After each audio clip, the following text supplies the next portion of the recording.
സാധാരണ ജോലി എടുത്ത് ജീവിച്ച് ഉണ്ടാക്കിയ പണം സ്വർണം കയ്യിൽ വെച്ച് മകളുടെ വിവാഹം സ്വപ്നം കണ്ട് നടന്ന ഒരു അമ്മയാണ് ബിന്ദു. ആ അമ്മയാണ് മകളുടെ വിവാഹ നിശ്ചയത, മകളുടെ കല്യാണത്തിന്റെ ഡേറ്റ് തീയതി കണ്ട് രണ്ടാം ദിവസം മുതൽ അവരെ കാണാതായത്. ഒരു ക്ഷേത്രത്തിൽ അവരെത്തുന്നു. ആ ക്ഷേത്രത്തിന് ശേഷം ആ ക്ഷേത്രത്തിൽ അവർ കയറിയതിനു ശേഷം പിന്നെ അവരെ കാണുന്നില്ല. അൺഡിറ്റക്റ്റഡ് എന്ന് പറഞ്ഞ ആ കേസ് ഇപ്പോൾ പോലീസ് എഴുതി തള്ളിയിരിക്കുകയാണ്. ചേർത്തലയിലെ കൊലപാതകവുമായി ബന്ധപ്പെട്ട് വീണ്ടും ആ കേസ് ഇപ്പോൾ ഇതാ പോലീസ് അന്വേഷിക്കുകയാണ്. മിനി നമുക്കൊപ്പം ചേരുന്നു. മിനി, ബിന്ദുവിന്റെ സാഹചര്യങ്ങൾ ഞങ്ങൾ കണ്ടു. എന്താണ് നിങ്ങൾക്ക് തുടക്കം തന്നെ പറയാനുള്ളത്? ബിന്ദുവിന്റെ കേസ് അൺഡിറ്റക്റ്റഡ് എന്ന് പറഞ്ഞ് എഴുതി തള്ളിയിരിക്കുകയാണ് പോലീസ്. പറയാനുള്ളത്, എന്റെ സഹോദരിയെ ഇപ്പൊ 5 വർഷമായി. ഒക്ടോബർ 2020 ഒക്ടോബർ 19 തീയതിയാണ് കാണാതായത്. എന്റെ സഹോദരിയെ കാണാതായത്. അമ്പലത്തിൽ പോകണമെന്നും പറഞ്ഞ് ഇവിടെ നിന്ന് പോയി. 6:30 ഒക്കെ ഇവിടുന്ന് പോയി. ഒരു 7:30 ആയപ്പോഴും കാണാതായപ്പോ തന്നെ നമ്മള് തെരച്ചിൽ നടത്തി. എന്നിട്ട് കാണാതായപ്പോഴാണ് നമ്മൾ സ്റ്റേഷനിൽ പരാതി കൊടുക്കുന്നത്. വരാൻ വൈകിയതുകൊണ്ടാണോ നിങ്ങൾ ബിന്ദുവിനെ കാണുന്നില്ല എന്ന് മനസ്സിലായത്? അല്ലെങ്കിൽ ഫോൺ വിളിച്ചിട്ട് കിട്ടിയില്ലേ, അങ്ങനെ എന്തെങ്കിലും ആയിരുന്നോ? അല്ല, ഫോണൊന്നും കൊണ്ടുപോയില്ലായിരുന്നു. ഫോൺ കൊണ്ടുപോയില്ല, ഒന്നും കൊണ്ടുപോയില്ല, കയ്യിലൊന്നും ഇല്ലായിരുന്നു. സാധാരണ പുറത്തു പോകുമ്പോൾ അങ്ങനെയാണോ പോവാറ്? അല്ലല്ല, പോകുമ്പോൾ ബാഗ് ഉണ്ടാകും, ഫോൺ ഉണ്ടാകും, എല്ലാം കയ്യിലുണ്ടാകും. അങ്ങനെയാണ് പോണത്. ഇതിപ്പോ അമ്പലത്തിൽ പോകുമ്പോൾ ഒന്നും കൊണ്ടുപോകാറില്ല. നമ്മുടെ അടുത്ത ക്ഷേത്രം തന്നെയാണ്, തിരുവിഴ ശ്രീ മഹാദേവ ക്ഷേത്രത്തിലാണ് പോയത്. ബിന്ദു സ്ഥിരമായി അവിടെ പോകുന്ന ആളാണോ? പോകും.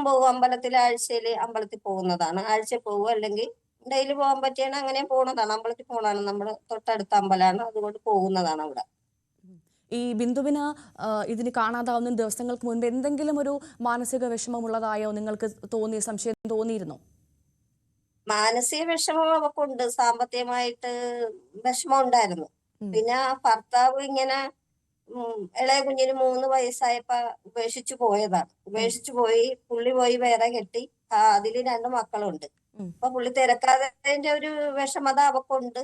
അതുകൂടാതെ തന്നെ ഈ കല്യാണം ആകുമ്പോൾ കുഞ്ഞിന് കൈപിടിച്ചു കൊടുക്കാൻ അച്ഛൻ വരുമോ എന്നുള്ളൊരു ടെൻഷൻ അവക്ക് ഭയങ്കരമായിട്ടും ഉണ്ടായിരുന്നു. സാമ്പത്തികമായും പിന്നെ മാനസികമായിട്ടും അവക്ക് ടെൻഷനുണ്ട്. കാരണം ഈ ഭർത്താവ് ഇങ്ങനെ നിൽക്കുമ്പോഴത്തേക്കും രണ്ടാം വൈഫ് അവളെ ഭർത്താവിനെ ഇങ്ങോട്ട് കൈപിടിച്ചു കൊടുക്കാനായിട്ട് വിടുമോ എന്നൊരു മാനസിക ബുദ്ധിമുട്ട് അവർക്ക് നല്ലപോലെ ഉണ്ടായിരുന്നു. അത് എന്നോട് പറയുകയും ചെയ്തായിരുന്നു. അങ്ങനെ ഒരു ടെൻഷൻ കൊണ്ട് മാത്രം ബിന്ദു സ്വയം എവിടേക്കെങ്കിലും പോയതായിരിക്കുമെന്ന് നിങ്ങൾ കരുതുന്നുണ്ടോ?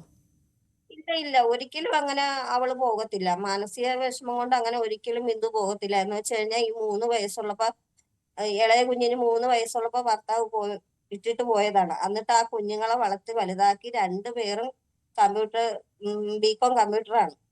കമ്പ്യൂട്ടർ ടാലി പാസ്സായിരുന്നു. വിദ്യാഭ്യാസം അവള് തന്നെ കഷ്ടപ്പെട്ട് അധ്വാനിച്ചാണ് കുഞ്ഞുങ്ങളെ പഠിപ്പിച്ചത്. എന്റെ അച്ഛന്റെ അമ്മയുടെ കൂടെ നിന്നാണ് അവള് കുഞ്ഞുങ്ങളെ പോറ്റിക്കൊണ്ടിരുന്നത്. അപ്പൊ അങ്ങനെ അന്ന് പോകാത്ത ബിന്ദു ഇന്ന് എങ്ങനെ പോകും? അതിന്റെ ആവശ്യം അവൾക്ക് ഒരിക്കലും ഇല്ല. അതാണ്, ഒരുപാട് ദുരന്തങ്ങൾ പേര് ജീവിച്ച ഒരാളാണ്. അപ്പോൾ അന്നൊന്നും ആ ദുരന്തങ്ങളെയൊക്കെ അതിജീവിച്ച് മുന്നോട്ട് വന്ന ഒരാൾ മകളുടെ വിവാഹം സ്വപ്നം കണ്ട് ജീവിക്കുകയായിരുന്നു അല്ലെ? അതിനു മുൻപാണ് കാണാതായത് അല്ലേ? അതെ. വിരുന്നിന് അവിടുന്ന് നമുക്ക് കല്യാണ ഡേറ്റ് കൊണ്ടുവന്നതിന്റെ പിറ്റേ ദിവസമാണ് കാണാതാകുന്നത്. അമ്പലത്തിൽ പോകണമെന്നും പറഞ്ഞ് പോകുന്നത്. അപ്പൊ എന്തെങ്കിലും ട്രാപ്പിൽ പെട്ടിട്ടുണ്ടോ എന്ന് ഞങ്ങൾക്കും സംശയമുണ്ട്. എന്ന് വെച്ചാൽ ഇപ്പൊ 5 വർഷം ഒക്ടോബർ 19 വരുമ്പോ 5 വർഷമാകെയാണ് മിസ്സിംഗ് ആയിട്ട്. അപ്പൊ അതില് നമുക്ക് വളരെയധികം സങ്കടമുണ്ട്. ഈ അന്വേഷണ ഉദ്യോഗസ്ഥന്മാര് പിന്നെ വന്ന് നമ്മളോട് എപ്പോഴും FIR തയ്യാറാക്കലാണ് അവരുടെ പരിപാടി. അതായത് 2020 ഒക്ടോബർ 10 വൈകിട്ട് 6:30 അല്ലെ? 6:30 തിരുവിഴ ക്ഷേത്രത്തിലേക്ക് പോയതാണ്. പിന്നെ നിങ്ങൾ കണ്ടിട്ടില്ല? 19 തീയതി ഒക്ടോബർ 19 പോയതാണ്. പിന്നെ നിങ്ങൾ കണ്ടിട്ടില്ല അല്ലെ? പോയതാ, പിന്നെ കണ്ടിട്ടില്ല, ഒരു വിവരവും ഇല്ല. അപ്പൊ അന്വേഷിക്കുന്ന ഉദ്യോഗസ്ഥൻ പറയുന്നത് എന്തെങ്കിലും അറിവ് ലഭിക്കേണ്ട ഞങ്ങൾ അറിയിക്കാം എന്നും പറഞ്ഞ് ഈ ഒരു 1.5 വർഷത്തിന് മുമ്പായിട്ട് അവര് കേസ് മതിയാക്കിയെന്നും പറഞ്ഞ് നമ്മൾ കോടതിയിൽ നിന്ന് ഒരു നോട്ടീസ് വന്ന് അത് നമ്മളെ കൊണ്ട് ഒപ്പിട്ട് അവര് വാങ്ങിപ്പിക്കുകയും ചെയ്തു. അന്വേഷണം നിർത്തിവെച്ചെന്നും പറഞ്ഞു. എന്നിട്ട് പറഞ്ഞ് ഇനിയിപ്പോ എന്തെങ്കിലും ഒരു അറിവ് ലഭിക്കുകയാണെങ്കിൽ മാത്രമേ അതിന് അന്വേഷണം ഉണ്ടാവൂ. ഈ അന്വേഷണം നിർത്തിവെച്ചു എന്ന് പറഞ്ഞ് നിങ്ങളെ എന്ത് പറഞ്ഞാണ് പോലീസ് ബോധിപ്പിച്ചത്? അവർ എന്താണ് ഇതിന് കാരണം പറഞ്ഞത്? അവര് പറഞ്ഞത് ഞങ്ങൾ ഡെയിലി അന്വേഷിക്കുന്നുണ്ട്, പക്ഷെ അതിനെക്കുറിച്ച് ഒരു ഇതും കിട്ടിയിട്ടില്ല. അപ്പൊ കോടതിയിൽ നിന്ന് അന്വേഷണം ഇവര് പുരോഗമനം ഇല്ലാത്ത കൊണ്ട് നിർത്തിവെക്കാൻ പറഞ്ഞെന്നാണ് അവര് പറയുന്നത് നമ്മളോട്. ഉം, ഉം, ഉം. അങ്ങനെയാണ് നമ്മളെ കൊണ്ട് ആ കോടതിയിൽ നിന്ന് വന്ന നോട്ടീസ് ഒപ്പിട്ട് വാങ്ങിച്ചിട്ട് അവരിങ്ങനെ പറയാൻ കാരണം. ശരി, ഞാനൊന്ന് ചോദിച്ചോളട്ടെ, ഈ സെബാസ്റ്റ്യനുമായി ബന്ധപ്പെട്ട വാർത്തകൾ മിനി ശ്രദ്ധിച്ചിരുന്നോ?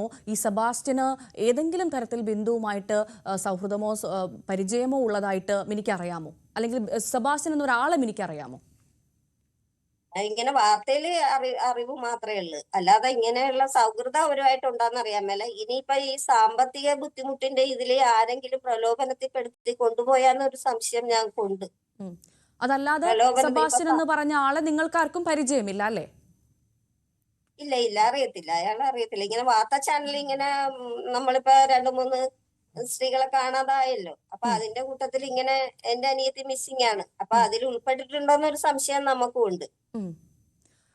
ഈ അടുത്ത ദിവസങ്ങളിൽ എപ്പോഴെങ്കിലും പോലീസ് നിങ്ങളെ ബന്ധപ്പെട്ടിരുന്നോ? ഇല്ല ഇല്ല, ഇപ്പൊ 1.5 വർഷത്തിന് അടുത്തായി പോലീസുകാരൊന്നും നമ്മളെ വിളിക്കുകയോ അല്ലെങ്കിൽ അന്വേഷണത്തിന്റെ രീതിയെ കുറിച്ച് തിരക്കുകയോ ഒന്നും ഇതുവരെ ചെയ്തിട്ടില്ല. ഈ ആലപ്പുഴ ചേർത്തലയിലെ കേസുമായി ബന്ധപ്പെട്ട് ബിന്ദുവിന്റെ കേസും പുനരന്വേഷിക്കുന്നുണ്ട്. ഉം. എന്തായാലും അന്വേഷണം വേണമെന്നാണ് ഞങ്ങളുടെയും താല്പര്യം. എന്ന് വെച്ച് കഴിഞ്ഞാൽ എന്താണ് ഇതിനുള്ളില് എന്റെ സഹോദരിക്ക് സംഭവിച്ചതെന്ന് എനിക്ക് അറിഞ്ഞേ പറ്റൂ. എന്താണെങ്കിലും അതും ഹൈബ്രാഞ്ചിലേക്ക് അന്വേഷണം കൊടുക്കണമെന്നാണ് എന്റെ ഒരു അഭ്യർത്ഥന. തീർച്ചയായും. ഞങ്ങളുടെ കുടുംബസമേതമുള്ള അഭ്യർത്ഥനയാണ്. അതെ, എന്തായാലും ബിന്ദുവിന് നീതി കിട്ടണം, കിട്ടിയേ മതിയാകൂ.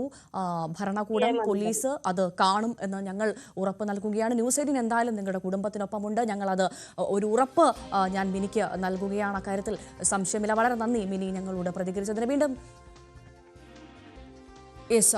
വളരെ പ്രധാനപ്പെട്ട സുപ്രധാനമായ വാർത്തയാണ് ന്യൂസ് 18 ഇപ്പോൾ പുറത്തുവിട്ടത്. 2020 ഒക്ടോബർ 10-ാം തീയതിയാണ് വൈകിട്ട് 19-ാം തീയതിയാണ് വൈകിട്ട് ഈ സിന്ധുവിനെ കാണാതാകുന്നത്. പിന്നെ ആരും സിന്ധുവിനെ കണ്ടിട്ടില്ല എന്നുള്ളതാണ് ഏറ്റവും പ്രധാനപ്പെട്ട കാര്യം. പോലീസ് എന്തുകൊണ്ട് ഇത് അന്വേഷിച്ചില്ല, അല്ലെങ്കിൽ എന്തുകൊണ്ട് പോലീസിന് ഇതുവരെ സിന്ധുവിലേക്ക് എത്താൻ സാധിച്ചില്ല? ആ 4 പേരിലേക്ക് എന്തുകൊണ്ട് പോലീസിന് അന്വേഷിക്കാൻ സാധിക്കുന്നില്ല? എന്തുകൊണ്ടാണ് ചേർത്തലയിൽ തന്നെ ഇതേ സംഭവങ്ങൾ ആവർത്തിക്കുന്നത് എന്നുള്ള ചോദ്യം ഞങ്ങൾ വീണ്ടും വീണ്ടും ആവർത്തിക്കുകയാണ്. ഇതിനൊക്കെ ഒരു ഉത്തരം കിട്ടിയേ മതിയാകുള്ളൂ. ഈ ഭൂമിയിൽ ജീവിച്ചവരാണ്, അതല്ലാതെ അവരാരും അൺഡിക്റ്റേറ്റഡ് അല്ല. ഈ ഭൂമിയിൽ ജീവിച്ച് കാണാതാവുന്ന തൊട്ട് തലേ ദിവസം വരെ ഉണ്ടായിരുന്ന ആളുകളാണ്. പിന്നെ അവർക്ക് എന്ത് സംഭവിച്ചു എന്ന് നമുക്കറിഞ്ഞേ മതിയാകും. അവരുടെ കുടുംബത്തിന് നീതി വാങ്ങിക്കൊടുത്തേ മതിയാകൂ. അക്കാര്യത്തിൽ സംശയമില്ല. ഇന്നലെ ഞങ്ങൾ വീണ്ടും ആവർത്തിക്കുന്നു, ഇന്നലെ ഐഷ തിരോധാന കേസ് ഞങ്ങൾ ന്യൂസ് 18 പുറത്തുവിട്ടപ്പോഴാണ് റോസമ്മ എന്ന സുപ്രധാനമായ നിർണായക വിവരങ്ങൾ നൽകിയ ആളിലേക്ക് പോലീസ് എത്തിയത്. എന്തുകൊണ്ട് അവിടെ ഒരു വൈക്കം പോലീസിന് ഉണ്ടാകുന്നു എന്ന് വീണ്ടും വീണ്ടും ചോദിക്കുകയാണ്. ഇനിയും ഈ 4 പേരിൽ ഒതുങ്ങുമോ, അതല്ലെങ്കിൽ ഇനിയും പേരുകൾ, ചേർത്തലയിൽ നിന്ന് കാണാതായ സ്ത്രീകളുടെ പേരുകൾ പുറത്തു വരുമോ എന്നുള്ള സംശയം നമുക്കുണ്ട്. എന്തായാലും ശരണ്യ സ്നേഹജനാണ് ഈ വാർത്ത പുറത്തു കൊണ്ടുവന്നത്.